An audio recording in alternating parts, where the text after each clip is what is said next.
Review on basic integration. Integral formulas. So this is the integral formulas, the differentials and integrals. So first is the formulas of differentials. First is d, the quantity of constant, is equals to 0. D, the quantity of u to the n power, is equals to nu to the n power minus 1 du. D, the quantity of au to the power, is equals to au power du. Next is d, the quantity of ln u, is equals to 1 over u du. Next is d, the quantity of sin u, is equals to cosine u du. Next is d, the quantity of cosine u, is equals to negative sin u du. Next is d, the quantity of tangent u, is equals to secant squared u du. Next is d, the quantity of cotangent u, is equals to negative cosecant squared u du. D, the quantity of secant u, is equals to secant u tangent u du. Next is d, the quantity of cosecant u, is equals to negative cosecant u cotangent u du. Next is d, the quantity of arcsine u, is equals to 1 over the square root of 1 over 1 minus u squared du. Last is d, the quantity of arctan u, is equals to 1 over 1 plus u squared du.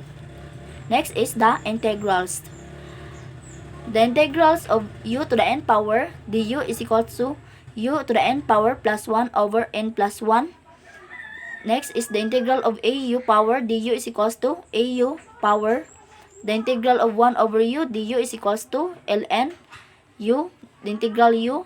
Next is the integral of cosecant u du is equals to sin u. The integral of sin u du is equals to negative cosine u. Next is the integral of secant squared u du is equals to tangent u. Next is the integral of cosecant squared u du is equals to negative cotangent u. Next is the integral of secant u du is equals to ln integral of secant u plus tangent u. Next is the integral of cosecant u du is equals to negative ln cosecant u plus cotangent u. Next is the integral of 1 over the square root of 1 over 1 minus u squared du is equals to arcsine u. Last is the integral of 1 plus u squared du is equals to arctan u. So this is the examples. Evaluate the integral of dx over 1 plus 4x squared. So mao ni ang formula nga atong gamiton. The integral of du over 1 plus u squared is equals to tangent to the negative 1 power u plus c. So si u is 2x, then si du is si 2 dx.